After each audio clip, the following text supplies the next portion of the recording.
દેશનો 77મો સ્વતંત્રતા દિવસ આવી રહ્યો છે ત્યારે પહેલા જ દિલ્હી પોલીસને એક મોટી સફળતા મળી છે। દિલ્હીના દરિયાગંજ વિસ્તારમાંથી ISISના આતંકીની ધરપકડ કરવામાં આવી છે, જેનું નામ રિજવાલ અલી છે। જણાવી દઈએ કે NIA તેના પર 3 લાખ રૂપિયાનું ઇનામ રાખ્યું હતું।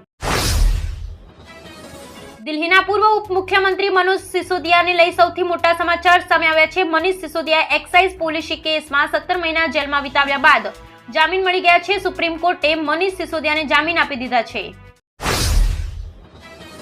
અમદાવાદ મુંબઈ વચ્ચે ચાલી રહેલી વંદે ભારત ટ્રેન હાલ 16 કોચ સાથે ચાલી રહી છે। આજે વંદે ભારત ટ્રેનમાં 20 કોચ સાથે 130 કિલોમીટર કલાકની ઝડપે ટ્રેનની ટ્રાયલ લેવામાં આવી હતી। તેમજ મુસાફરોની વધતી સંખ્યાને ધ્યાનમાં રાખી સમગ્ર પ્રક્રિયા કરવામાં આવી રહી છે।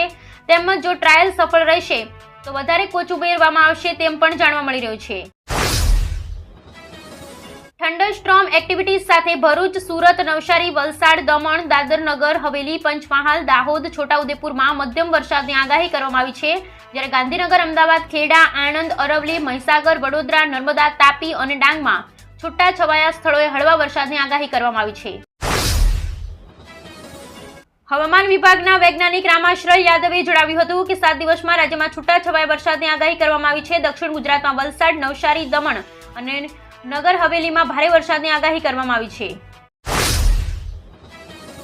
આજે નાગપંચમીના દિવસે શેરબજારમાં ધમાકેદાર શરૂઆત થઈ છે। સારા વૈશ્વિક સંકેતો પછી NSE અને BSE તેજ છે। સેન્સેક્સ 1098 પોઈન્ટના બમ્પર જમ્પ સાથે 79984 ના સ્તર પર ખુલ્યો હતો, જ્યારે નિફ્ટીએ 269 પોઈન્ટના ઉછાળા સાથે 24386 ના સ્તર પર દિવસના કારોબારની શરૂઆત કરી હતી।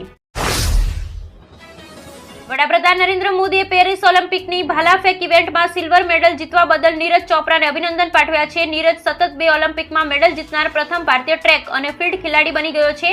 નીરજે 2020માં ટોક્યો ઓલિમ્પિકમાં ભાલા ફેંક સ્પર્ધામાં ગોલ્ડ મેડલ જીત્યો હતો।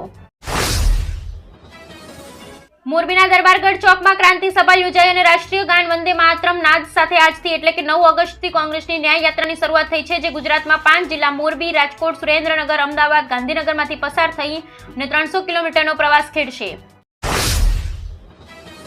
સુરતના મૈદરપુરા હીરા બજારમાં છેલ્લા 20 દિવસમાં 2 લાખથી 30 લાખની છેતરપિંડીની ફરિયાદો પોલીસ મથકે નોંધાઈ છે, જેથી મૈદરપુરા PIએ 5000થી વધુ વેપારીઓને ભેગા કરી એલર્ટ રહેવા જણાવ્યું હતું। રસ્તા પર જ વેપારીઓને માઇક વડે સૂચના આપવામાં આવી હતી।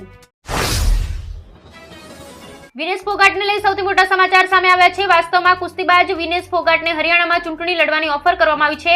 અગાઉ પેરિસ ઓલિમ્પિકમાં વજન વધુ હોવાને કારણે ડિસ્ક્વોલિફાય થયેલ વિનેશ ફોગાટને હવે આમ આદમી પાર્ટીએ ચૂંટણી લડવાની ઓફર કરી છે। સુશીલ ગુપ્તાએ વિનેશ ફોગાટને આ લડાઈમાં જોડાવા માટે કહ્યું।